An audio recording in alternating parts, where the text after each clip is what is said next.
Hello and welcome to episode 66 of the RetroSlot podcast. This week we're featuring the game R-TYPE on the Sega Master System, although I kind of suspect we're going to be talking about a lot of different versions of R-TYPE because it's essentially the same game on I don't know, this got to be one of the most converted games of all time, right? It was built in Yeah, up until a 86. few years ago, they were still, like, re-releasing it, Yeah, seems like. right?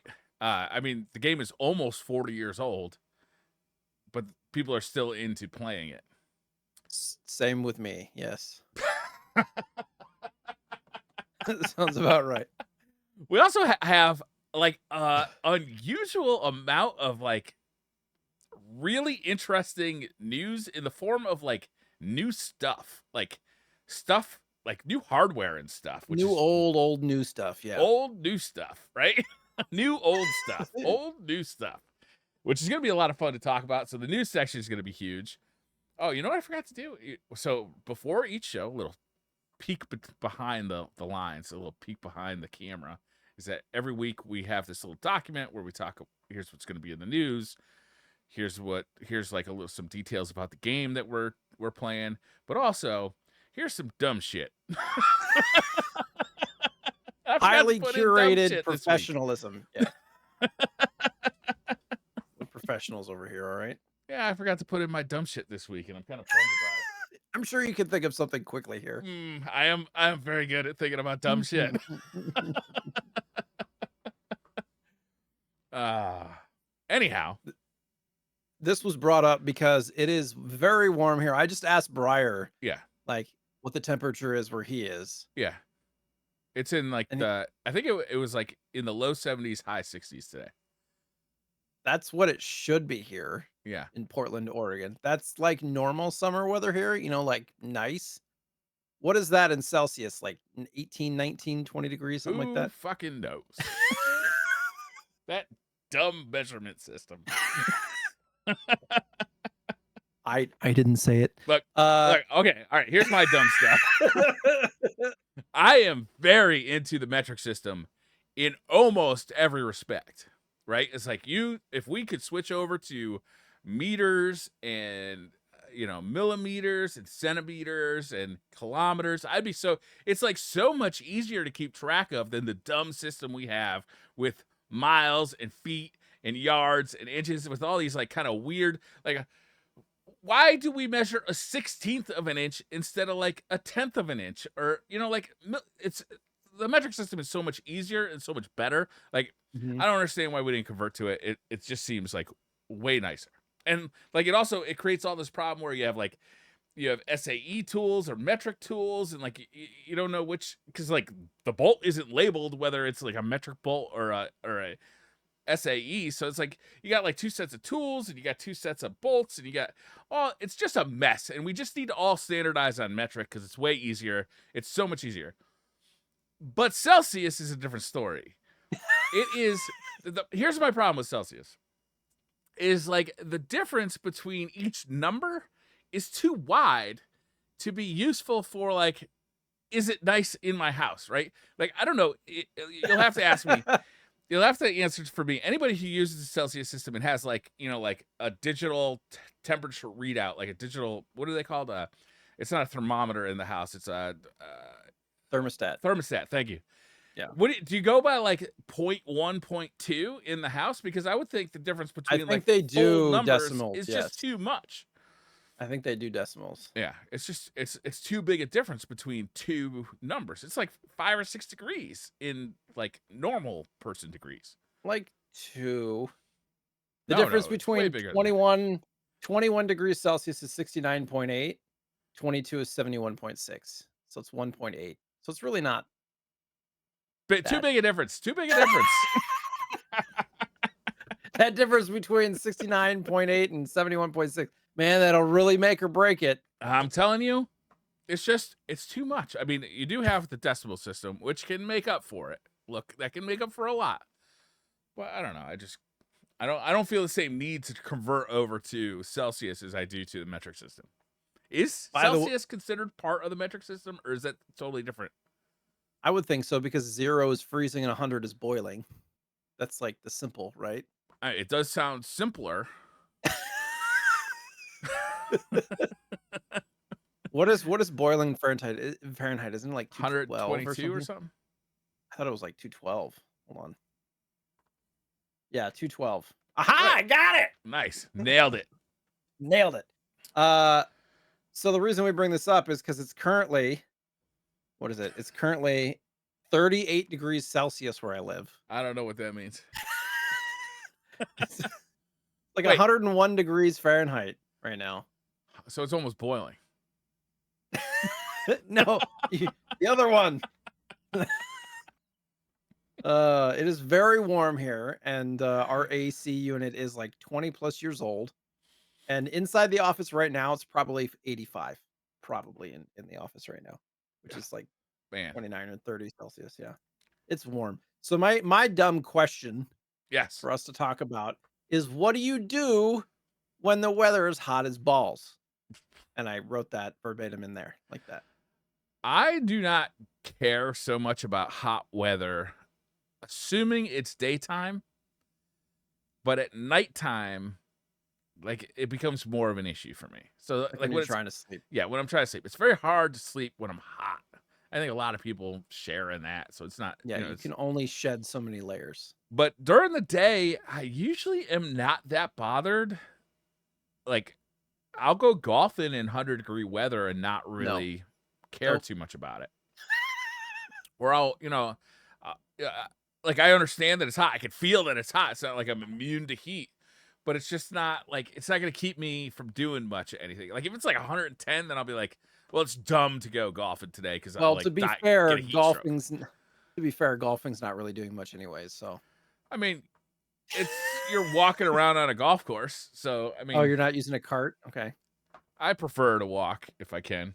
I will use a Okay. cart. I'm not against using a cart, but I prefer to walk. I think it's more fun. If you're drinking, do you walk or cart? I have my bag literally has a cooler on it. Like so it doesn't matter. If I'm golfing, I'm drinking. Look, we were in Florida for GCX I didn't come here to and finger spiders like the Australians like to say. yeah, right? You know what I'm saying? Wait. Finger or are you just foreplaying with the spiders now? I thought it was about fucking Look, them. a little foreplay I think is appreciated by the spider. I think they have enough So, fingers on their own. right. Maybe this is why the Australian spiders are so angry. There's no foreplay. We need Mylan's opinion on this. Yeah.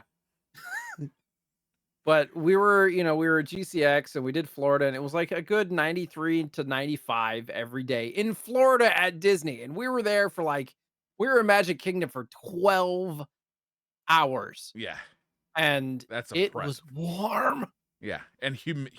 Oh, Florida yeah. is like the most humid place on earth. It's like It's basically sitting in a sauna.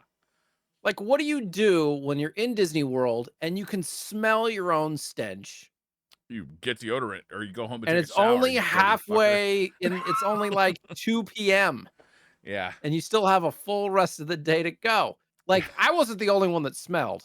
No, To be, everybody smells. no, everybody smelled like ass. And it's not a fun experience. My my underwear was wet, Mm. and that's a different conversation. You But you a cotton undershorts fan, or you go with like the Under Armour style thing where it's like yeah, like the the wick away. more like almost like compression short style. Yeah. boxer Especially briefs. if I'm doing a lot of walking. Yeah, I don't need Definitely. no chafing. No, sir. Mm-mm. I'll even pre-apply the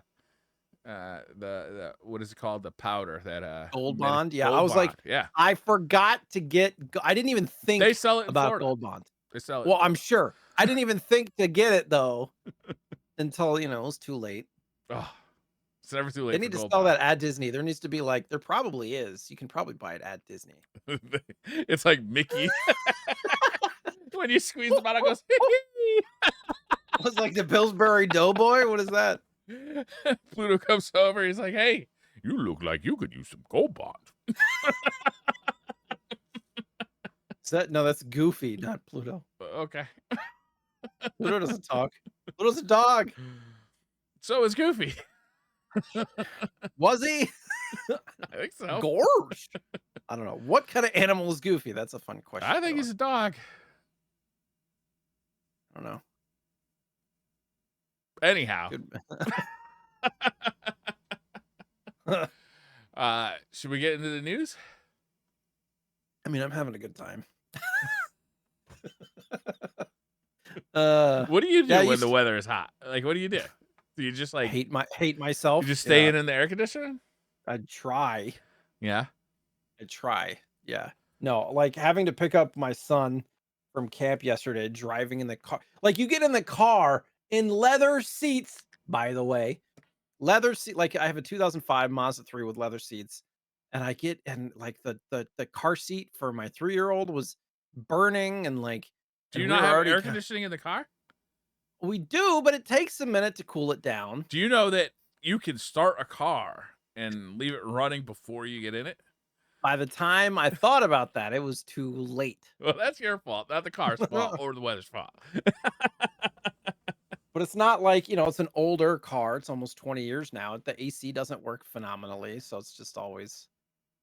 And I just recently, by the way, learned that if it's really hot outside at a certain point when your AC has like cooled down to like outside temperature, you're supposed to switch it to like inside circulation mode so that it's cooling the inside circulated air as opposed to trying to cool the air from the outside. Did you know that? Yeah. What'd you think that Fuck button was me. for? I don't know. It just had the little, like, the little arrow with the outside to inside or the inside to inside. I Yeah. never really thought about it that way, but I don't know where I heard it. And I was like, I need to try that. Yeah, it works. It saves fuel, I believe, too, because your AC doesn't have to run as hard Right. to like maintain temperature. Listen to this. I bought a Volvo last year, and this car is fucking weird. One of the weird things about it is that button you're talking about, it doesn't let you push it. It lets you either turn it off or allow the car to decide when it's time to push it itself. No touchy. Do you do the not Volvo presume, vacation? sir, to want to recirculate this air. I will let you know when it's time. Yeah. Did you buy it new? No, it's a used one. Okay. Um, Did you hear about this Volvo vacation like thing? If you buy a new Volvo, they'll like let you go over to Europe and spend like 2 months there on their dime driving that car around. wait, aren't they like built in like China now? I don't know. I saw a TikTok, so it must be true. Okay. Some story about buying like I'm I- pretty sure it was Volvo. I'm guessing the one you got to buy is a little above the price. I bought mine like during the pandemic when you couldn't buy a car. You remember that? Sure. Yeah. So it was like literally, I was like searching Connecticut for like, man, I can't drive this Mustang around anymore. I need a car. Did you sell the Mustang? No, I kept the Mustang, but I got rid of. We had the Subaru Crosstrek, which was the biggest piece of shit you ever seen. I don't think I've ever even heard of that model of car. It was constantly broken, which is what makes a Subaru a Subaru. But so I convinced my wife, look, they're never going to give us more money than they're going to give us for this thing right now. Like we can sell this for Right. like way more than it was worth 2 years ago. So let's Sure. do that. And we sold that and bought a Volvo. But then that you're was like spending more her to buy car. too, yeah. That was like her car. And I bought the Volvo kind of like as my car. So it's Now not, you have two quite cars? equivalent exchange, but I needed another car because I was driving that Subaru around quite a bit. Plus I got like kayaks and bikes and stuff that I like to bring around. Anyhow, so another thing about the Volvo, it's got 2 air conditioners in it. It's got one in the front and one in the back. And I'm not saying like 2 dials for air conditioning controls like front and back. There is literally a compressor and a condenser in the back of the car and in the front of the car. There are 2 compressors and condensers in that car. So if the car, like if those explode, you're both fucked. Well, I mean, if they both explode, it's definitely going to cost me a lot of money to fix it because it's a Volvo. Another thing about that car, when I put the trailer hitch on it, me and my buddy did that. The whole thing is made by Ford. And like all the parts underneath say Ford Motor Company all over it. Which is kind of funny too. Anyhow, that's car talk for today with your host, Click and Clack. News. Yes, you got the first couple, I think. Okay. All right. So this one was crazy, but I'm not gonna lie, Jay. I kind of want this. Do you wear watches? Yeah. I wear like the Apple Watch. Capcom Classic Arcade Shoot 'em Up 1942 is getting a limited edition $385 watch. Okay. $385 sounds like a lot of money for a watch, but you know, inflation. It's not that much money for a watch. They sell watches for $100,000, $20,000, $10,000. You know, $385 for like a really cool watch, and this is kind of a really cool watch, I think. Did you get a chance to look at this thing? I'm looking at it. They have like the little airplane on the second hand. Yeah, like, but it's subtle though. Is it on the second hand? Oh yeah, it's on the yeah. It's like subtle. Like you wouldn't. Sometimes you rep like gaming brands and you look, you know, it comes with a rep, but this is like kind of a way to rep your gaming brand, but also it's like real subtle and it's kind of classy because it's a good looking watch. I You want to think know this thing why? is cool. What's that? You want to know why? Why? What? Because the people that are going to want to buy this are probably all over 40 years old. How dare you just call me out like that? I mean, like, mainly because, like, I enjoy 1942, but 1942 as an arcade game came out in the 70s or the early 80s. It did come out in the 70s. The original arcade. Okay, let's Came out in the 80s. I'm gonna guess like 83 or 84. Yeah, early 80s for sure. I would say 84 is the mid 80s. No, you know what? 1942 is actually the year it came out. I don't want to do the podcast with you anymore. This was supposed to be a safe space. Safe for who? Okay. 1984. 84. There we go. So 84. I don't know. This thing it's kind of like got like a steel link band. It's got like kind of I would say like a blue-ish back. It's kind of speckled, and the numbers are kind of like block lettering, like military style. Like it just looks good. It doesn't say the like picture on the back of the face. Do you see that picture? It's like on an the airplane back of the face. On the back. Yeah, but like nobody's gonna see that. I know, but it's still cool. They do a little rotating thing. Yeah. It's got like a AV. What is that? AVI 8 on it. Yeah. I don't know. I think this thing looks hella cool. I would definitely rock this thing. I would, if I were to get this, I'd have to. I had a Fossil watch. You remember when Fossil watches were a thing, like 20 years ago? Yeah. I was like, I remember specifically really wanting a Fossil watch as like a in the time before cell phones. Yeah, the status symbol Fossil watch, right? And I got one as a teenager as a gift. It was like $200, and I loved it, except for the fact that the metal watch band. Like I'm a hairy dude. Like I got hair all over my arm. It was like just constantly pinching and pulling on the arm hairs. Yeah, I hated it. So if I were ever to rock a watch again, it'd probably be like your Apple Watch or like a leather watch. I've had metal bands. I got hair on my arms. I've had metal bands and it's not bothered me. Maybe it was just that Fossil watch just had like really close, or maybe it would like open and then close on itself. Something. It was annoying. Yeah, that's weird.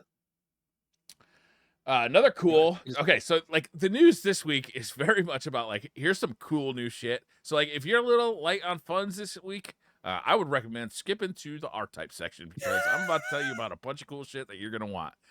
And this is one of them. 8-Bit Do just announced the retro NES and Famicom style keyboards. So these are actually pretty cool. They're wireless keyboards, for your PC.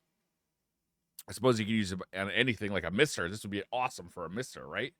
And it's totally retro styled. So like the buttons, the buttons on the keyboard and like kind of like the surrounds are kind of like NES colors, right? So like the gray, the kind of light or kind of grayish white, and the black and the red are all like very much themed for the NES, or you can get one that is like the colors of the Famicom, and like really nice, similar to what they did with their arcade stick. it looks a lot like the NES Advantage. Well, this keyboard just has like that NES look to it.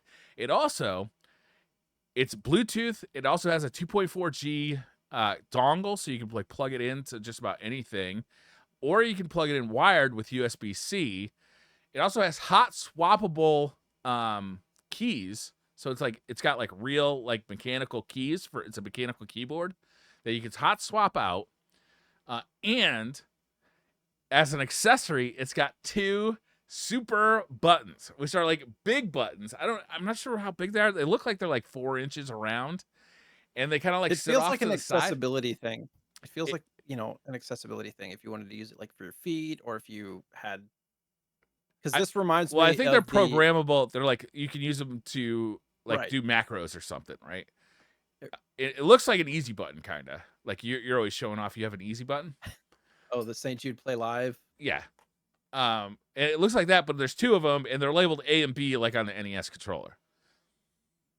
Uh, But the thing is, too, I think these feed into if you look at the back of the keyboard, they have ABXY. And what I think it is, it's like an accessibility thing where you can plug these in and you can program them to be specific button presses right. for like if you're playing a game or something like that. So Xbox has that accessibility pack or whatever where you can have all the different input styles and you can make them do whatever you want. This is what that seems like it is. Yeah. I mean, I don't think they're marketing it for accessibility, but I'm sure you're right. You could use them for that. It's only $100. I know, and it's only $100. This is once again, I really respect 8BitDo for their value proposition on a lot of their products. And again, I'm kind of like blown away.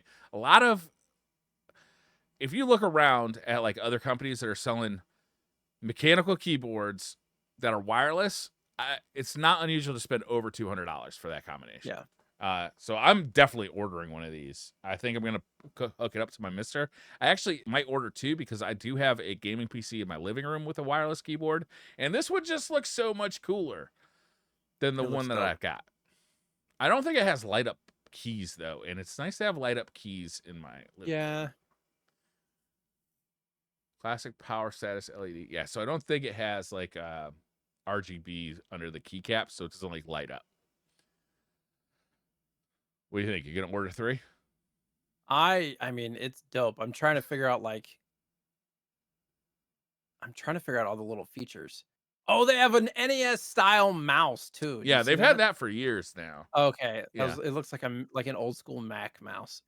yeah, it does. And the buttons, like the left and right click, are like NES style buttons. Hmm. And there's a D-pad on the side where your thumb goes. It's pretty neat. I like it. I like it a lot. I'm gonna get Yeah, one. that's really cool. It's gonna be hard for me not to, but I don't need it, so it's like Why you gotta bring that into it? they have Famicom style ones too, the like red and white ones. Right, I said I'm saying it again. that. It'll be interesting to see what the build quality on this looks like. Like sometimes if it feels sturdy or if it's kind of a lighter plastic. You'll have to let us know what it's like. I will. I actually, kind of on a related story, I just reviewed on my YouTube channel the 8BitDo arcade stick for the Xbox, Hmm. which is very similar to the 8BitDo arcade stick for Switch and PC that I've been using for a couple years now. Right? I really like that stick. They make quality products. They do. I use their controllers on a multiple different devices. They make good stuff, and they're Yeah, I they're have a well few of them as priced. well. Yeah, I mean, like if it's anything like the build quality of this, I will say that retro fighters often feel a little bit. Hold on. Um, Retro fighter controllers feel a little bit more hollow and light plastic, but the 8-bit do ones always feel really hefty and sturdy.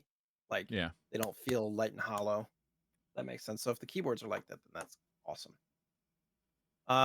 Next, there's some news about Nintendo Switch Online. They have 3 new games available, 2 of which are just on the normal $20 sub. Zelda, Oracle of Ages, and Oracle of Seasons are available on Switch Online currently. I haven't played through those yet, Were those the honestly. GameCube ones or the Game Boy Color. advanced? They were Game Boy Color. color. Were they the ones that made by Capcom? I have no idea. Okay. It's a good question. Probably not, because it probably wouldn't be on Nintendo Switch Online, right? I don't know. There's some Capcom stuff on there. Trying to think. Yeah, I don't know. Also, Pokemon trading card game is available as well. That's another, I think, Game Boy Color title, which apparently is a really fun way to like learn and play the Pokemon card game, especially for those that like are looking to learn how to play. So those are both available on the $20 sub. Pokemon Stadium 2 is now available on the expansion pack because that's an N64 title. So if you have those, you can check those out. The only thing about Pokemon Stadium 2 is a lot of the fun is having that transfer pack to put like your Pokemon in play. So you're not going to be able to do that, obviously. Speaking of retro fighters, they have a new wireless Dreamcast controller available for pre-order. It's $49.99. Pre-orders are available until the 2nd of September, and it's supposed to release on November 15th. It does look really cool. It looks almost I wouldn't say a Steam Link controller. Those kind of I don't know. It just has the four buttons: green, yellow, blue, and red. And then it's got like a little oh, you have the wired one. Yeah, I have the old wired Okay. one, and it's definitely it's nice, but it's not a great controller. I would say the the the stick, the analog stick, is a little, I think, like loosey goosey, and the D pad is, you know how D pads, like, so bad ones you could push in the middle and it pushes all four directions at once. This has Yeah. got one of them, Oh, fun. but So I it wonder if they upgraded that. yeah, I don't know. I have the N64 controller. That's the only Retro Fighter one that I have. And the thing that I really notice is just how like light the controller is. And that's not always a good thing when it comes to controllers because you No, think of premium controllers and they're usually more solidly built and a little heavier. it's The got light ones just feel like a Mad Catz like third party yeah, controller. I bought this controller at Blockbuster, and it's like the third player controller Yeah, energy, you know? yeah, that's what it feels like for sure. Yeah. So I imagine this will probably be similar. But I mean, wireless Dreamcast controller, there's not a lot of options. No, So and like, I don't know, like, I'm not a big fan of the original Dreamcast controller. I was fine with it when it was new, but going back to it, it's like it's super cramped, and mhm. like the analog stick had a plastic cap on it, so it wasn't rubber, and the D-pad was no good on the original either. So like, look, I'm not. I'd probably play more with my retro fighters than I do with the original Dreamcast stick because, frankly, it's, there's not a lot of good options, honestly. It does look like there's a little attachment that comes with it for the VMU units as well. It's weird that it's not Oh, built to in. plug, because they got to plug into the console itself, probably not to the controller, Right. right? Right. Yeah. Yeah. It's interesting how they work that out. We like Bitmap books here. Yes. They released as of yesterday, they released a box art book you can check on I have the news here. So Bitmap books is called The Art of the Box. And it's a whole bunch of pictures and stories about box art. I imagine there's like, I don't know if there's interviews, but they'll probably talk about, why they did certain things. And it's over 546 pages with over 350 full color images. This is And, cool. you know, I always am fascinated by box art. It's why I collect mostly Yeah. complete in box stuff. So I probably will pick this up. Yeah. A lot of these images that they're showing in this, like, are the box art, but without like the title put over it Right. and stuff like that, which is kind of neat to see, like, just kind of the raw art without any of the stuff on top of it. This is cool. I'm definitely gonna Says get this. says it goes all the way back to Atari Oh, and back to current generation AAA titles. So cool. I'm in. yeah. Sold. How much Um money have you spent in this podcast so far? Keep it with running the watch, tally. too much. Yeah. 600, 500. 8-bit do again. They are releasing a PS1 receiver to use modern controllers. So you can use like Xbox controller, PS5, PS4, or whatever. It's only 25 bucks. It plugs into your original PS1. Probably, I think it also plugs into your PS2. It does, yes. It's 25 bucks, but it's sold out already. Yeah. So It'll come back in stock though. yeah, they're usually pretty quick to restock stuff. But I mean, that seems like a pretty cool thing. Yeah. And it works with like PS4 and PS5 controllers, as well Right. as obviously 8-bit do controllers, which, they make the Pro controller that is very much stylized after a PlayStation controller, which is Mm. very good. It's what I use on my Switch and on my PC when I'm using a controller.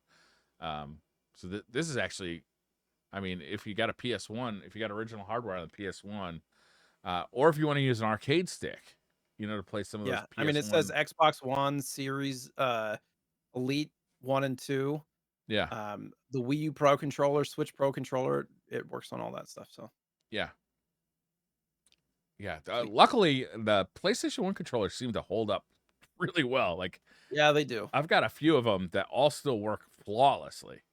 I Um, think the point of whatever is the thumbstick rubber often, like, gets worn or comes off, but yeah. functionally, they're usually pretty good. Oh yeah, that's another story. Can I in? Let me. I'll get a link for it. Okay, never mind. I'm gonna buy one of these for sure. Although I Uh, have a PlayStation that I don't play that often, maybe I won't buy it. I don't really play it that often. And yeah, now the Mr. Core on PlayStation, like, or the solid. PlayStation Core on Mr. Sorry, it's like It hasn't come out yet, right? But it's on its way. I think it's out. Is it? Like it's been a long year. He's giving me the side eye here. I 'Cause they think were it's working out. on N64, and I picture PS1 as kind of the same era as Oh, 64, so I don't maybe know. I am crazy. Let us know. Yeah, Uh, I mean I could just look at it here. I told Briar that this is the story that I'm most excited about, actually. So, Quake 2 is getting remastered and looks fantastic. Okay. Um, it's not like a full remake, it's a remaster. So they're taking the original like game design and stuff and they're just making it look solid. I think it goes up to 4K and they're releasing a physical and digital edition. The digital edition's only $10. Physical edition is $34.99. There's also like a $150 collector's edition. It's cross-play and multiplayer. And it is also going to have the N64 version of Quake 64 as well as a unique new campaign. And the reason that I'm so excited about this is Briar's like, "Why do you care?" Uh, this is a game that I used to play a lot Yeah, when I was younger, on and PC. yes, and I was solid at like this is one of those games where when in person like LAN places were, right, where you go in and you'd have like pods and you'd have joysticks and play. Like this was one of the games we'd play with that. I had a computer at my dad's house. This was one of like two games that I would play online, like when online gaming was first coming around. Quake 2 was my game. It was big. So yeah. And I don't know, just like rocket jumping and things like that. Rockets only. It's just a ton of fun. So if you've not played Quake 2, this is going to be a very affordable way to do it, and I imagine it's gonna be, people playing online and stuff, which is the main reason to play it is multiplayer, right? It's just there is a campaign and stuff, and it's okay, but I think the main reason people would play this stuff, it's like it's just for multiplayer. It's just so much fun. I can Um, confirm that the PlayStation is in fact on the Mister, and I booted up Street Fighter, the movie, the game, just to. Street Fighter the movie, the game. Yeah.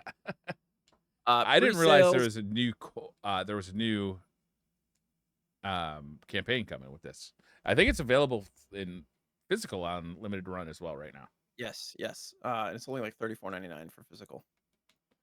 The pre-order started on the 11th, and I don't know if they have a release date yet. I think it said September or something is when they stop taking pre-orders. But they stopped taking pre-orders September 10th. But who knows when you'll actually get it? Oh, it'll be years. I don't know. It's just I don't know. If you watch the video of this, you get to see how smooth the gameplay is, and Yeah, it's real nice. yeah, that's awesome, man. Yeah, I I'm played excited. through the campaign. I played through Quake 1 and Quake 2 campaign. I didn't get really into multiplayer until Quake 3 Arena. Oh, Quake 3 Arena was fun too. Yeah, Isn't that when the railgun came out? I don't know. Or there was a different kind of railgun? Can't remember. I remember playing with that thing. Uh, I wouldn't call this news, but there were some mock-ups of the Mega Drive and the Super Famicom that came out from Japan, Oh, like and before they were released, kind of right. thing. And this they look the if you look at it, the Mega Drive, I think, is the one on the right, the blue one, Yeah, and the SNES is the one with the keyboard yeah, the Famicom. because it's Famicom colors.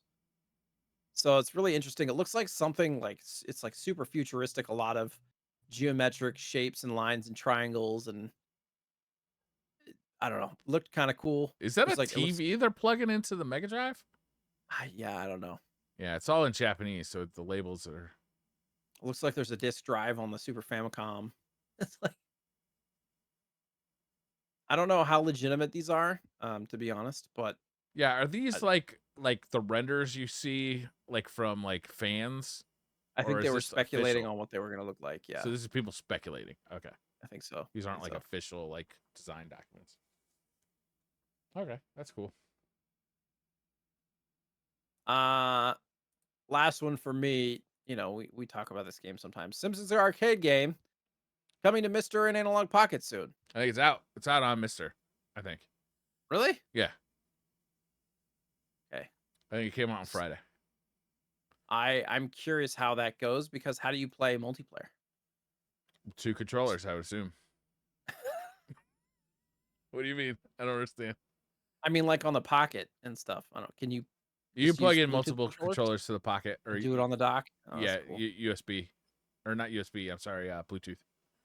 Like 8-bit do controllers and stuff. Mm-hmm. I don't know. Super cool. I haven't played this game in a long time, Yeah, and it's been kind of underground a little bit for a long time because there's not really been any official releases of this game since this. Like there was that Xbox One that came out on the live, but it was like an up-res different kind of version, but it's not even available anymore. Stuff like that. So capturing this is pretty cool. They need to re-release this, to be honest. Like, a la TMNT collection, they need to do this, in Konami. my opinion. Get some of those. Are the original Simpsons games for like the NES? Are those Konami as well? I don't know, honestly. The ones that were not great. Yeah, those may have been LG LGN Oh, L, LJN. Yeah. LJN. Yeah. Yeah. This one got me super hyped. Dodonpachi Blissful Death Reincarnation has been ported by M2 and it's gonna be re-released on PS4 and Switch. Pre-orders are up right now on Play Asia, so you can like just pre-order it. But I don't think it's shipping until December. This isn't Play Asia's a little different than like limited run. Like when it gets released, it's more like kind of ordering something from Amazon when it comes a little faster. Not super fast because it's come from Japan, Yeah. Couple but of weeks. yeah, or a month or two. It can take a minute. But this is really exciting because this has been unreleased. I think since the Saturn. I think the Saturn got a port of it back in Hmm. the day. And M2 does an excellent job at porting these things. They've done a bunch of them now. So this is really exciting. Dodonpachi Blissful Death Reincarnation. You can pre-order it now. My guess is that one of the like limited run or one of those type of sellers will also get an English version. So you may want to wait to see if that happens before you order the Japanese version. But it's a shooter, so It's a who shmup. cares? Yeah. And then, in a similar note, Batsugun is getting a port for the PS4 and Switch as well.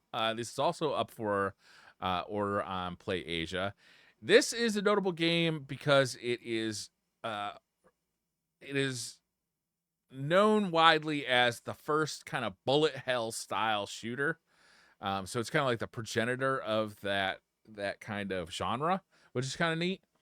I've never played this one, although it is available on the Mister, so I should check it out. But it's been ported over to PS4 and Switch, not by M2. A lot of people are a little concerned about the people who did the port work here, and this is not a port of the arcade version directly. It's a port of the Saturn version, which is now being ported to Switch and PS4. So we'll see how this one turns out, but it is a notable game for sure, especially for bullet hell shooter fans.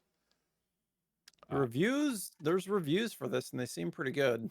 So reviews for shmups can be a little weird because a lot of people don't know what the fuck they're talking about when they're reviewing shmups. So they're like, well, this is a highly revered game, so I'm not going to give it a bad score, even though, they don't know to look for input lag or features or anything. So it's like, it's a little weird when you start looking at that kind of stuff. So sometimes you'll see a review for a collection of like the Psycho games that came out a couple years ago.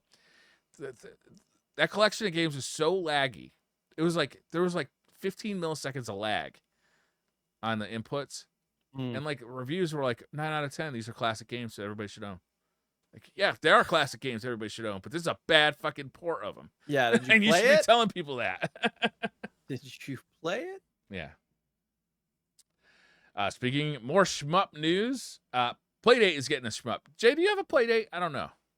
I don't see the appeal personally. Okay, so the Playdate, I see the appeal, and I'll explain it a little bit. The Playdate is kind of like it's a Game Boy-ish device with a black and white screen.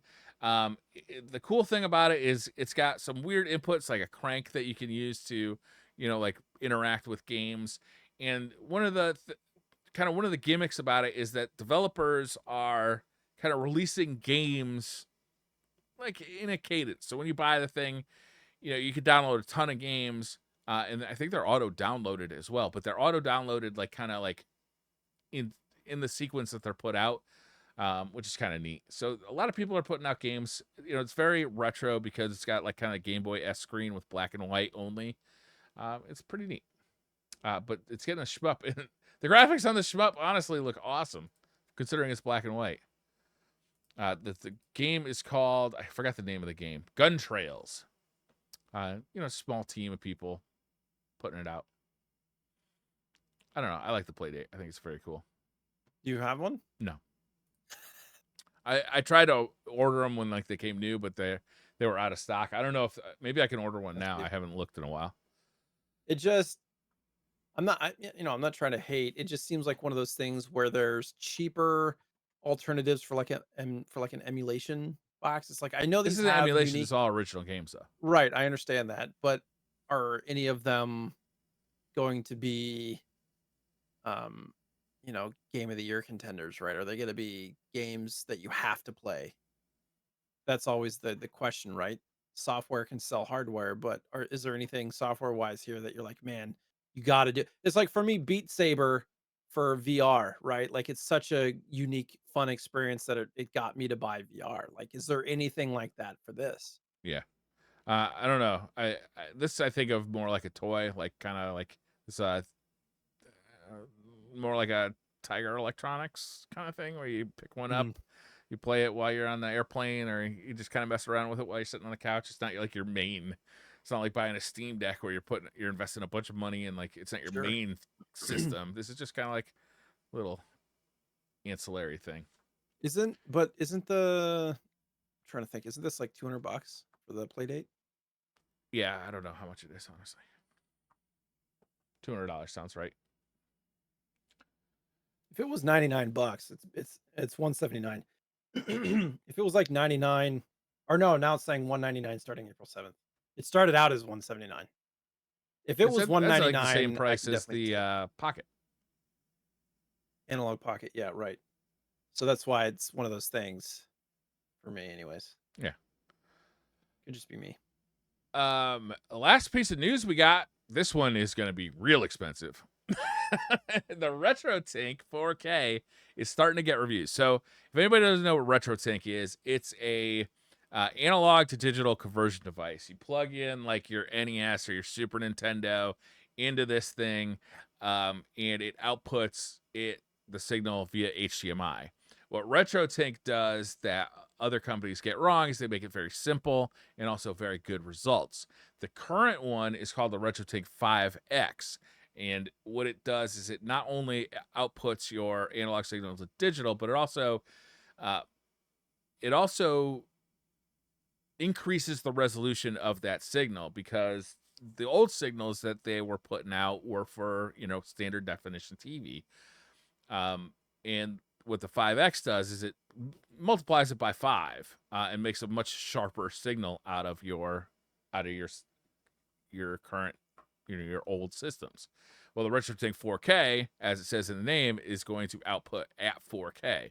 So the sharpness, it's starting to get reviewed very early, right? It's like people are going to dig into this pretty heavy, but the early previews are pretty good. I was actually just watching the who are those guys?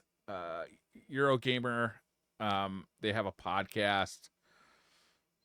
I always forget the name of they're the guys who like they'll compare like the PS5 and the Xbox Series versions of a game Sure. to like I don't know what they're called, but I think I know what you're talking about. But they've got some, and they've been pretty happy with it. Another cool thing about this thing is because it's outputting at 4K, you can now do scan lines at 4K. So like even if you put in, you're putting in a 240p signal, because those like pixels are so big, there's a lot of room to put in like very cool like aperture grills or scan lines, or like you could draw all sorts of stuff, which can really do a good job of replicating. Digital Foundry is the channel I'm looking for. Thank you, chat. Digital Foundry has got their hands on one. But yeah, you can do really cool stuff like simulating a CRT. You can do really cool stuff by sharpening up old games. Also, it works great with the PS3 and Xbox 360 series consoles, because those have HDMI, which you can plug into this thing, and you're now upscaling that to 4K. So it's not upscaling the games, it's just making the whole thing look sharper by upgrading the signal that your TV is getting. Instead of relying on your TV to upscale the image to 4K, you're using the RetroTINK, which does a much better job. This thing is going to be really expensive. Mike Chi, who's the developer of it, is like, hey, this thing's going to be really expensive. Expect $1,000 and be happy if it's less than that. Like, Do we? That is expensive. I mean, is. do we have reviews of this thing yet? It's not. It's just they're starting, right? Okay. It's like it's being sent out, and reviewers are kind of like talking about it, like Digital Foundry and some other people. I think Bob at Retro RGB has started messing with it and stuff like that. There is definitely a market for this because, Yeah, if you think about, okay, there's the analog products where if you buy them all a la carte, you're easily going over $1,000. and you're only So getting if you have 1080p. right, and so if you have the original consoles and you're looking for an all-in-one solution, this, because pretty much everything fits into this, right? So you only need the one box if you already have all the consoles. So, Yeah. um, for me, I have all the consoles, but I also like having, I don't know, the analog Even if you have the stuff. analog, you can plug the analog HDMI out into the RetroTINK 4K and use all the features. You can upscale your image to 4K, and you get all the scan line and like Right. aperture grill and mask features. So you even on the analog products, this thing has some value. I think, if this thing is really $1,000, I think really who you're going to see doing it is like people who do YouTube of retro stuff Right. for a Right. living. I think they're going to be like the primary audience, or people who are just like hyper critical about image, but just don't want a fucking CRT in their house. I Those mean, people are also going to get it. you can almost get one of those arcade cabinets for that much at that point. You know what I mean? Like if you had the space. Yeah, but So that's like saying I could buy a motorcycle for that much. It's not the same thing. We're not talking sure. apples to apples here. Like, If it was $4.99, I think I'd consider it at $1,000. So I don't know if I can justify it as yeah, an accessory. it, yeah, I'm kind of in the same boat. I have the 5X right now, and I'm actually very happy with the 5X. And between that and the Mister, but even plugging in the Mister to this thing has a lot of value. So Mhm. I don't know when the thing actually comes out. I'm gonna really take a look at like what it's Sure. doing, and this thing could be really cool. I might end up with it, to be honest with you. Like it really, like it does really feel like end game, like post processing for old video games, um, and like to just not have to worry about like buying it again. You know what I mean? Could you, Like, could you like sell all of your other stuff to make up for it? Because you have a bunch of solutions, right? You have like SCART cables and well, no, you still use all that stuff.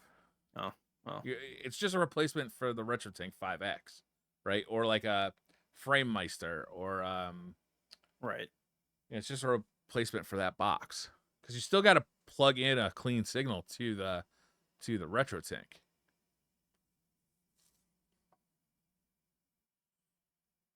So yeah, I don't know. Depending He's on the talking price, himself into depending it. on like how into it I am when it comes out. I'm sure when it first gets released too, it's gonna be out of stock immediately. So Sure.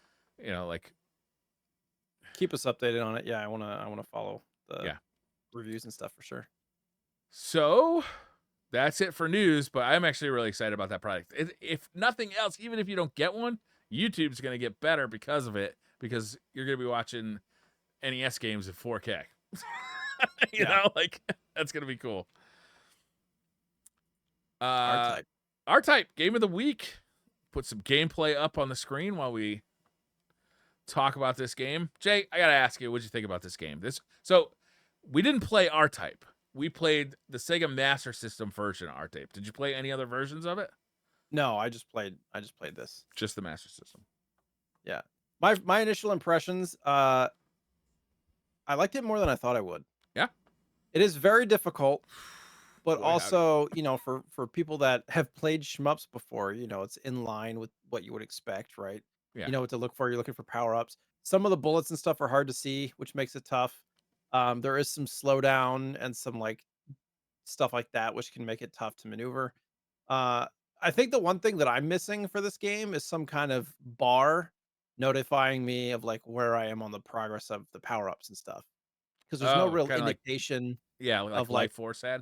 right. There's no real indication of like how far you can go, how many power-ups you can get. Can you toggle? Because sometimes you get power-ups and you're like, shit, well now I can only shoot forward and backward instead of up and down. But Yeah. I'm at a boss where I need to go up and down and there's nothing I can do to, you know what I mean? Like so Yeah. I think that's kind of what I'm missing from this. But the bosses are really cool. The power-ups are cool. The little accessories you get for your ship and things like that are super cool. And surprisingly, as much difficult as it is, it's not like I noticed even when you continue, you don't start at the beginning of a level. You start kind of around where you died, Yeah. which is great. It's Yeah. very But frustrating you to get start with none of your weapons. You right. lose Yeah. I mean, everything. that's pretty normal, but it was nice to not have to start completely over every single life. I appreciated that. Yeah, I don't know. For, I don't know if I agree with you on that sentiment because a lot of times you feel like you're left in the middle of this level with none of your weapons and like very Sure. little chance for survival from here out because you're just so weak. Like even if you do make it to the boss, you're not gonna have enough firepower to like take care of it. Sure, I can understand that. For sure. Um, I don't think I actually like R-Type. Like It's your game, Briar. I know. It's like I respect it, and I think it's like the fact that this game came out in 1986. Like I think it's kind of incredible because it is so future thinking. Like this game set a template that has been copied for the last 40 years. Like it is really ahead of its time, and this port for the Master System, I think, is also like pretty incredible. The fact that Mhm. this game came out at the same time like games like Life Force were out on the NES. I think like if you compare apples to apples there, this game looks and plays amazing. And it's so deep. Like a lot of this game is it's definitely a shooter, right? It's like there's no doubt that it's a shooting game. But parts of it almost feel like it's like a puzzle game because you got to figure out like how everything is moving around the screen and like where you gotta be. You got to like be in that. There's like one spot in particular where it like, became very clear where you're in this kind of like factory and there's these huge blocks that are like 10 times the size of your ship and they're like moving in like patterns around the screen and you've got to like avoid that pattern as the ships move or as these blocks come in so you're not shooting at all for like I don't know, I would say 3 minutes. You're just like you have to predict where your ship has to be because you're not fast enough to react. So you have to have A, the whole sequence memorized, but B, like be able to predict like the next step of it so you can start moving your ship ahead of time. So it almost feels like a puzzle game in that way. There's several other parts of the game that I kind of like once I realized what was happening, like I also recognized that pattern as well. My problem with the game is that my drug-addled brain just can't pay attention during the slow parts when I'm not shooting at like a million enemies. When I'm shooting at all the enemies, I'm having a blast. And then the screen is like black and you're just kind of like cruising along. You get lulled to sleep. You get lulled to sleep and then the action starts back up again. I'm like kind of not ready, Like so it's like the pacing of this game just is not copacetic with me. I'm not saying it's bad. I'm just saying for me personally, it just doesn't jibe with kind of what I like best out of shooting games, which is the nonstop action, like where you can't even blink your eyeballs. Your eyeballs get like dried out because you're not blinking because you can't, like. So this game, I just don't. It's not for me. But man, I respect it. It's way ahead of its time. It looks unbelievable too. Yeah, it was a little weird the first time that I noticed the screen going dark. I'm like, wait, where are the enemies that I was just shooting at? Is this one of those where the lights go off and I have to remember the hell I'm going? Kind of scenario. It's like, oh no, it's a boss, and like everything just disappears. Oh yeah, I think that's a Master System port thing. I think it's just like they probably just can't load like the level plus the boss, Right. into memory. It's interesting. This was the last arcade title that Nintendo distributed, Yeah, which I thought was cool. yeah, that's weird. They distributed it, but they didn't get a copy of it for the NES or for the Famicom. Yeah. It went to the Master System instead in the TurboGrafx. Isn't that weird? Yeah.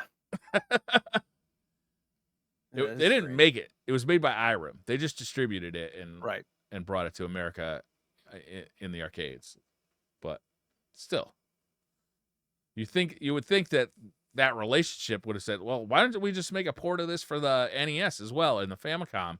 But no, it went to the competitors. And really, it was, I think, a selling point for the Master System. I remember looking in game magazines at the time and seeing that first boss, like that big, like, the boss that I have a picture of here, it's like a dinosaur alien looking thing. It's the first boss. Yeah. And seeing that in magazine, be like, damn, that's on a Master System? That looks sick. Right. Yeah, it was cool. I think just viscerally the experience was positive, but I think some of the slowdown and graphics are flashing and stuff. sure. And when you're trying to maneuver around the bullets and stuff's flashing, it's kind of hard to track like where the bullets are and things like that. I think it can make Yeah. it kind of difficult to play, but This definitely isn't the best version to play. Like, if somebody really wanted to check out R-TYPE now, I would recommend, what is it called? It's the Dimensions. Yes, Dimensions is available, and it has the arcade ports of 1 and 2. It also has like a 3D, like, remake is the wrong word. It's more like 3D, like overlay of the graphics for 1 and 2, as well as widescreen, which is kind of neat. and that was like drip released on different consoles. That's why I put 2009 to 2019 because Yeah. it was like it was on the 360, and then 5 years later it was on the PS3, and then like it just Yeah. really interesting how they drip fed that. Yeah, it's There's currently also, available on PC and I think some consoles. I'm not sure which ones. I have it on PC. I do wonder, there's a remake for the Game Boy Color called R-Type DX. I do wonder if it has the slowdown and stuff. Yeah. So I haven't played that or anything yet. It was also released for the TurboGrafx, which I got mixed reviews. Some people said that it's like the definitive way to play this game, but then there was another one that I saw where it was like there's a lot of extra slowdown and stuff too. Well, So I mean, it's an arcade game being ported home to consoles, right? So the definitive way to play it is the arcade, right? Right. It's like playing the arcade version is the definitive way to play it. If you want to play a console version, the interesting thing about the Master System version is it includes an extra level and an extra boss, which is really cool. And I think that the people who ported it, compiled, did a great job. But I think the TurboGrafx, the extra power of the TurboGrafx is definitely easy to see. The graphics are much more accurate to the arcade port. It sounds, I think, more like the arcade port. It just looks and feels more like the arcade. This is equivalent to the NES trying to do, arcade. It's tough to do. Right. So it's a home console conversion in a period when the home consoles could not accurately replicate arcade hardware power. But the TurboGrafx version I have played, and it is pretty good. Interestingly, though, the PC Engine version that came out in Japan, which is, for anybody who doesn't know, that's the TurboGrafx is the American version of the PC Engine. The PC Engine version came on 2 hue cards. They couldn't fit it all on 1 hue card. But for some reason, they were able to figure it out when they brought it to America on the TurboGrafx, and it comes on 1 hue card. Weird. Isn't that weird? I don't know if they like got bigger hue cards. Maybe they like, you know, the size of the memory that they could put in hue cards got bigger. I'm not sure. That, or maybe it was an audio compression. Maybe it was like audio compression or something like that too. Could have been. But I think it would have been cool to get 2 hue cards, frankly. Are there? I don't think there's any US TurboGrafx games that have 2 different hue cards. That was the first time I ever heard of it. But didn't it make you feel cool when you got a game? Like, I don't know. It didn't really happen to me until the PlayStation era, where you had 2 CDs. You're like, damn, this game was too big to fit on 1 CD. They had to put it on 2 or like 4. Oh man, I didn't play a lot of PlayStation, but I did play a lot of PC games. Yeah. And the amount of like floppy disks. Oh god, yeah. Sometimes you're like, this has 8 floppy disks to install. Yeah. Fun. I still have my copy of TIE Fighter on floppy disks. Yeah. Discs. Yeah. The big ones, right? The 3.75 or whatever. No, they were 3.5 inch. They were the little ones. Or am I thinking 5.25? What were the big yeah, ones? the 5 inch something, 5 point something. I don't know exactly. Yeah. I haven't had to think about that in a long time. 1.44 megabytes in those smaller discs. Yeah. Yeah, I think this game is really cool. I would definitely recommend checking this out. To me, it's so methodically paced that like literally my brain just can't handle it, and I get distracted, and like I die. You know, so it's like very hard for me to play it. But they are fairly short levels too, for the most part, which was kind of nice. Yeah, yeah, and it looks great. And they have done several sequels. In fact, the most recent one came out for the PS5 just recently. R-TYPE Final 3. The third final. Yeah, Evolved. When does Final 4 come out? It hasn't come out yet, but you can expect it soon. I also have R-TYPE Final 2.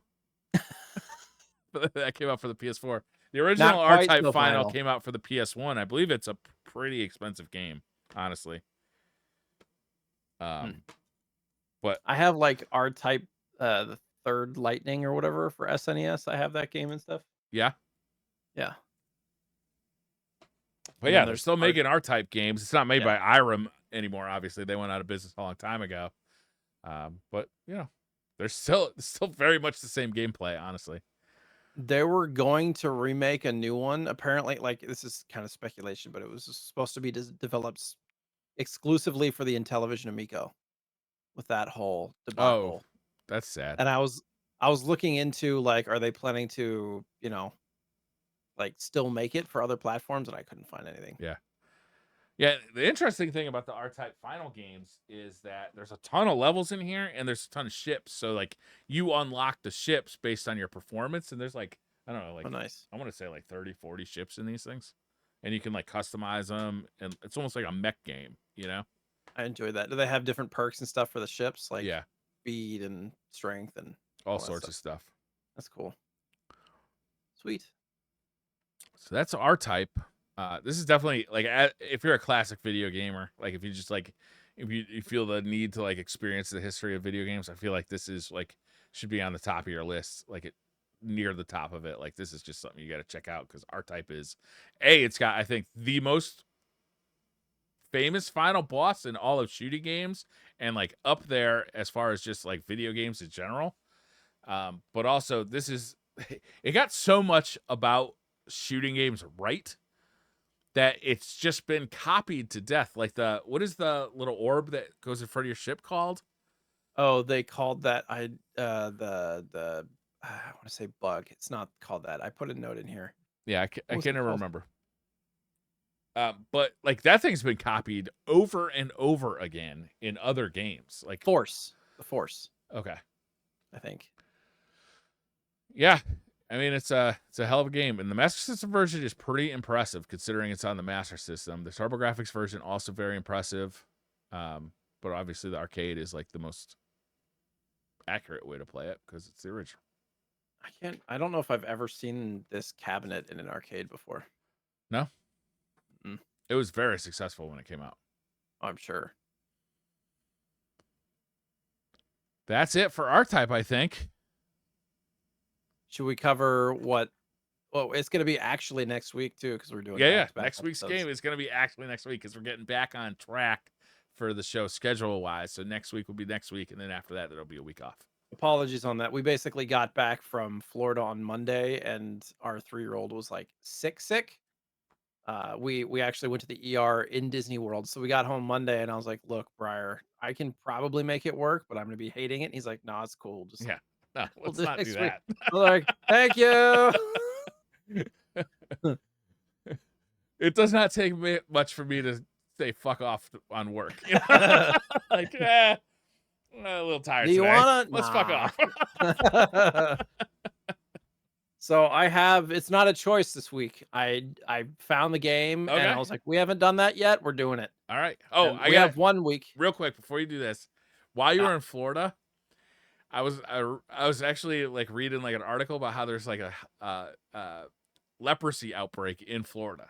And Yep, I'm we like, heard about that while we were geez, there. I should tell Jay about that. I'm like, it's not like how is knowing there's a leprosy outbreak gonna make his life any better? So I'm like, Yeah. I'm not gonna say anything to him. No, And then I saw pictures of your kid in the hospital. I'm like, oh God. Yeah, no. It was one of those scenarios where we were thinking about going to like an emergency clinic, and they were like, they probably won't take your insurance. Your best bet is to go to an ER because they're supposed to like take all insurance or something. So I was like, okay, I guess we're going to the ER.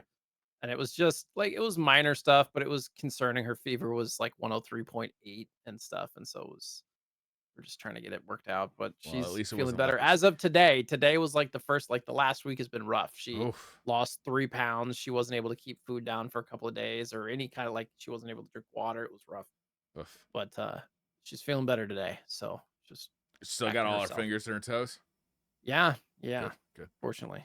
All right. So the What's game next week's next game? week, next week. Yeah, after saying all that stuff, the game next week is DuckTales Oh. for the NES. Woo. Woo! Uh, I was like, should we do DuckTales 2? Because it's kind of the definitive game to play, but Hmm. I think we should start with the first one. Okay. And I played DuckTales 2 more as a kid, actually. So we'll play DuckTales 1. You can play it on there's the DuckTales remastered. There's also I've the heard that's on not a very good game, DuckTales Remastered. it's solid. It's like a 7.5 kind of game. Yeah. But there's a Disney Afternoon collection, which is like all the retro games, and it retails for 20 bucks. You can get it on Xbox. It's also on sale right now till tomorrow, Oh, shit. till the 16th. It is on sale for 4.99 on PlayStation Marketplace currently. Oh, really? What's it called? And it The includes Afternoon Collection? the Disney Afternoon collection. It has DuckTales, Darkwing Duck, Tailspin, and Chip and Dale. And it's like the original versions? Yes, it is like the 8-bit versions of all the games.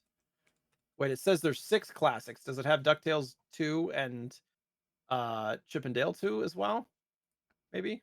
Oh, it's also available. It's also 75% off on Steam. Oh, this is the Capcom sale that they're having. Ah, okay. All right. I just added it to cart on Steam. But I got to buy it like right now. Yes. Chip and Dale was also on the list of maybe. Trying to That's think, fun. does it I didn't have? even know this existed, this Disney Afternoon Yeah, Collection. no, I was looking. Yeah, no, it has DuckTales 2 and Chip and Dale Rescue Rangers 2, which are expensive games. They're like 150 plus carts. So Cool. there you go. Boom, All boop, right. boom, boop, boom, boop, boom, boom, dun, dun, dun, dun, It's dun, in my cart. dun, I dun, got to, can I dun, just purchase dun, this now? dun. Or does it, no, I got to like log in and everything. There you go. And Awesome, man. you have a bunch of pickups this Yeah. week? You want me to go first? Do you have any pickups? I do have a few. I have 6. Do you have more than 6? Uh huh. Okie dokie. All right. Put those there on the shelf. So I had traded a bunch of stuff into Eastarland like 2 months ago. And the cool thing about Eastarland is when you're trading stuff in, they let you use your trading credit like immediately, but they also put a hold on your credit card in case you fuck them over. Like, listen, we're gonna take your foot and not give it back until your stuff goes through. Anyways, so I had picked up. They sometimes have like complete inbox games that come through. So I got War Gods for War N64. Gods! Damn! CIB. Oh, I don't think it's shit. a good game. No, I it's don't think it's a definitely good not a game. good game, but it's cool as fuck. Yeah. Indie Racing 2000, which a racing game on N64. It's like an indie car racing, kind of, not a expensive game by any means, but Yeah. kind of Is interesting. War Gods expensive? It was 40, 50 bucks ish complete. I think not. None of these are very expensive. Okay. Extreme G, which is quite a cheap game.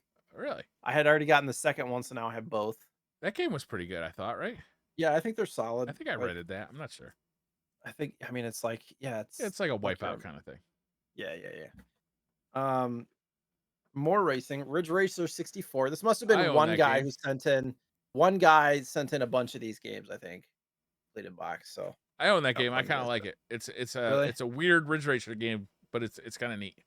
I'm a Ridge Racer fan. I am I too. really enjoyed the like PSP versions and stuff. I had a lot of enjoyment out of Yeah, those. they had a certain kind of arcade racing feel that was very like tail slide heavy. That was fun. But like, there's still I can't was there upgrades and stuff in that game too? It depends on the version. Okay, There's fair. there's a lot of Ridge Racer games. I think And I they think made them up to the PS3. gotcha. This completes my N64 Star Wars game collection. Battle for Naboo. Battle for Naboo.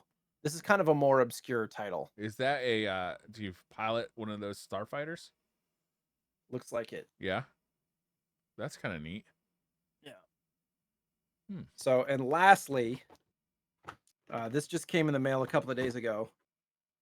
A Famicom Special Edition Game Boy Micro complete in box. Oh, that's neat. I already Very have one Game swag. Boy. Yeah, I already have one Game Boy Micro, but it's all beat to hell, and this one's in The Game Boy significantly Micro, better. does that have a color screen or a black and white screen? It's color. It's Color. Game Boy Advanced. Okay. So it's Cool. like it came out after the SP. Oh, okay. It's a tiny Oh, is it screen. backlit? Yes. Oh, It's got a really nice screen, but it's tiny. tiny, itty bitty. Fits in Well, your The it's whole thing called fits in your micro. pocket. It's like that the whole unit's like this big. It's like 4 inches wide. Oh, really? Yeah. I've seen Just them. I made it. think at game stores. I've never actually used one. They're pretty obscure. My big ol' mitts Yeah. probably not No, they're great. tiny. Yeah. I just thought they were cool. Yeah, that is They neat. have their own special charger too. They don't even use like an SP charger. Well, that's just the most fucking Nintendo thing ever. You know how many chargers I have for Nintendo devices I around this know. place? It's I know. ridiculous. They're hard to find. The chargers are actually pretty hard to find. SP and DSs used the same chargers, Yeah. but this Not one all was different. DSs use the same charge, though. No, DS lights are different, I think.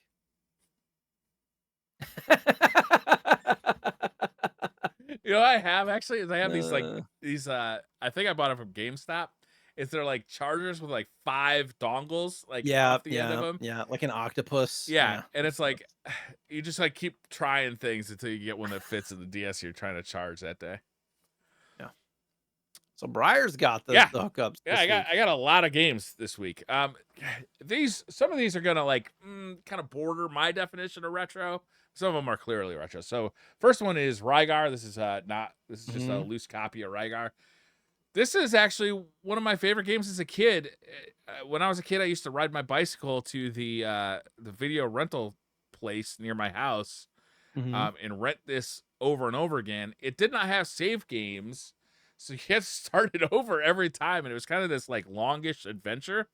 But it was a really cool game for the time. I really liked it when I was a kid, and for some reason, I've never come across a copy of it. And I was at this, I was actually out with my mother having lunch, and we found a retro game store because I was looking for a very specific game near where we're having lunch. I'm like, hey, do you mind if we go here? And I got to tell her the story about how I used to play this and ride my bike to the video Nice. rental store when I was like, I I've don't know, never played it. 6 or I 7. own it as well, but I've never actually played it. It's pretty fun.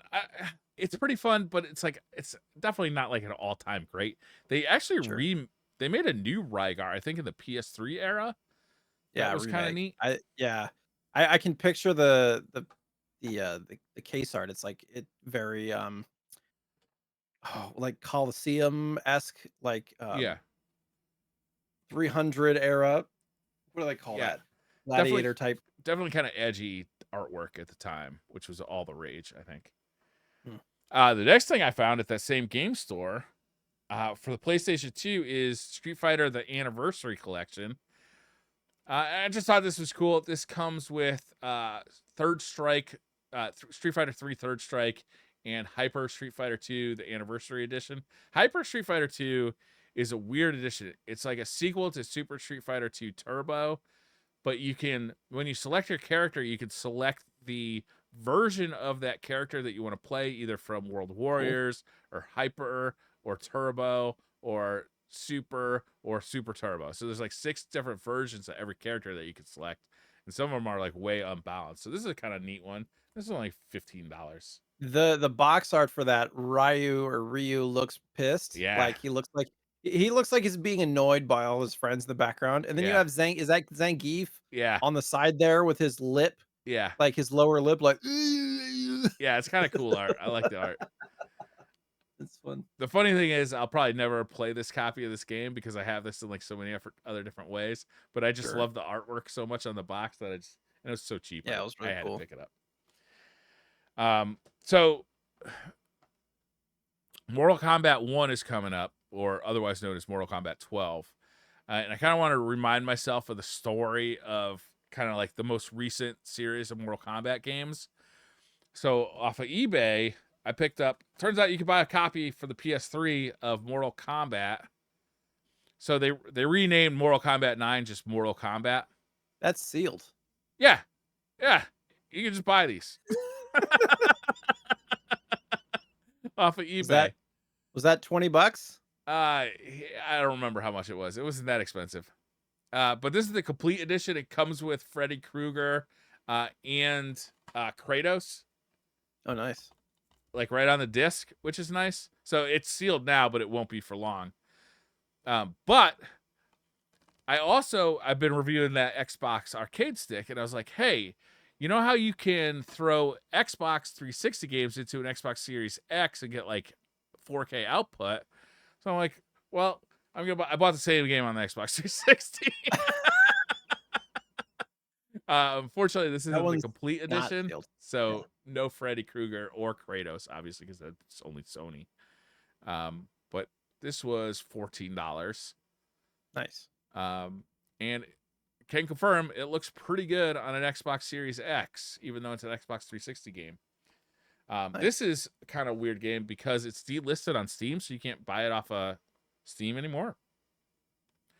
So this is probably the best like kind of legal way to play it unless you were to pirate it. Then I also, I picked up a copy of Mortal Kombat X, which is Mortal Kombat 10, which is the sequel to Mortal Kombat. And while I was there, I was like, well, I've never played Mortal Kombat versus DC Universe. Also, for I've the played Xbox that one. That was 360. fun. So I figured I'd pick this up. You can still see this is $8. And that's a little beat up. I was like, I'll check out Injustice. I played that one too. Yeah. I really like this one. This was $5. Again, it's an Xbox 360 version that gets like HDR upgrade and 4K. I really like this one because unlike Mortal Kombat games, you press back to block, which I like way better than a button to block. So I actually was having a lot of fun playing this. And then I don't know if you saw it during Evo this year, but they announced that there's gonna be a new reissue of Killer Instinct that's upgraded for the Xbox Series. I didn't see that. I mean, they did the Xbox One Killer Instinct game that was actually really solid too. Yeah, so I picked that one up. Nice. I have played that too. Yeah. Yeah, this is really good, and I didn't even know they made a physical edition of this. I would struggle to call this retro at all, but it does, I believe, include the first and second ones that came out in the arcade. So there's a little retro tie in there. Killer Instinct was always fun. Yeah. Then I also saw, while I'm buying all these fighting games, saw a copy of Tekken 6 for the Xbox 360. Yeah. I'm like, Those are some fun, cheaper games. Like they're great games and they're not expensive. right. I'd throw that into the Xbox Series X, see what happens. And then I went to a different game store. I found a better copy that had like a special edition sleeve. So I don't know. So now you have 2 copies. Yeah, this was $2 more, so I'll probably just sell the other copy. And then I was like, ooh, sweet. Marvel vs. Capcom 3. And then Ultimate Marvel vs. Capcom 3 for the PS3. Did you get that one too? I already had that, but I wanted Okay. to play this with the upgrades on Xbox Series X. Wah, wah, not Okay. compatible.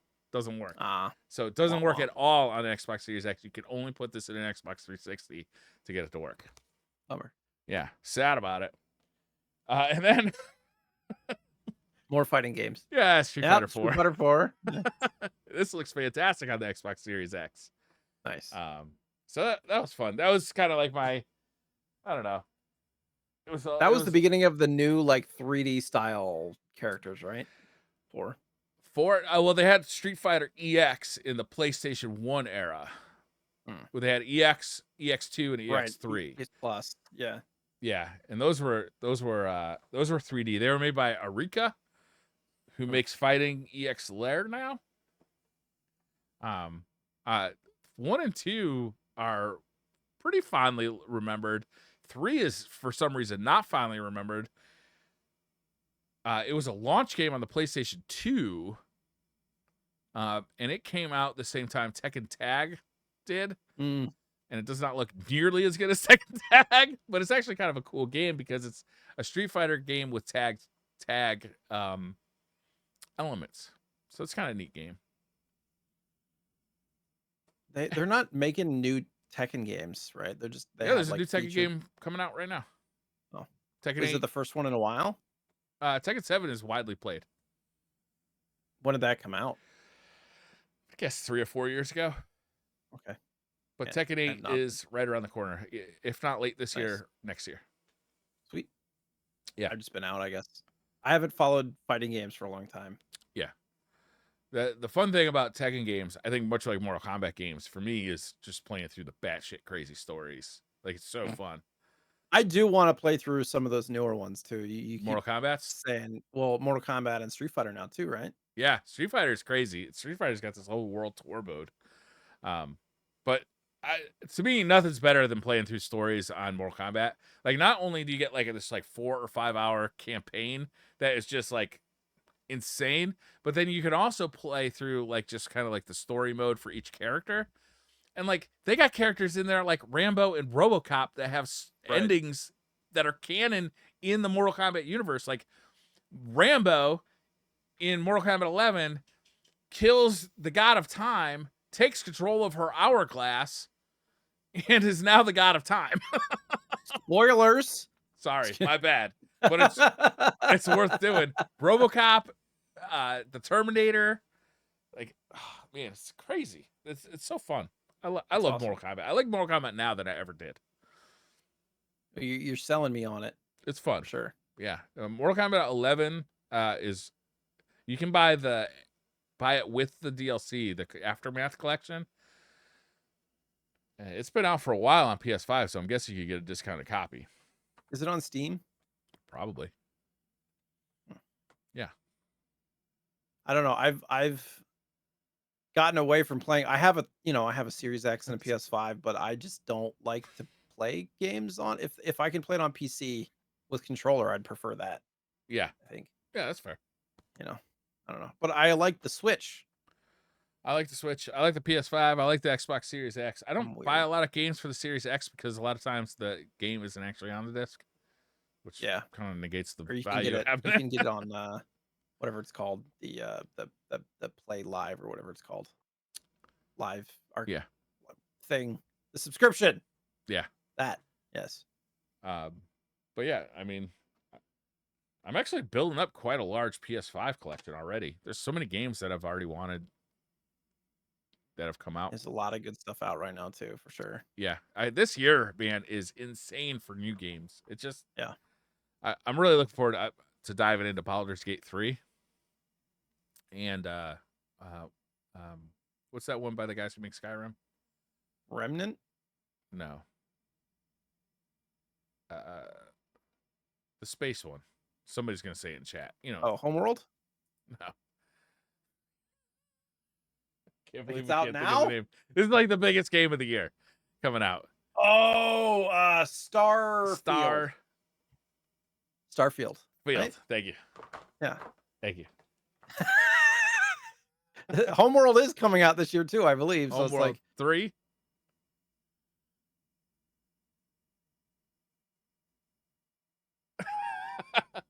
You're muted. I can't hear you. Still can't hear you. You're muted. this is the end of the show that never ends. There we go. All right, should we wrap this one up? Sounds good. All right. Thank you all for joining us. We'll see you. We'll literally see you next week. Yes. Have a wonderful weekend. Be safe. Enjoy yourself. And play some old games. Bye. Bye-bye.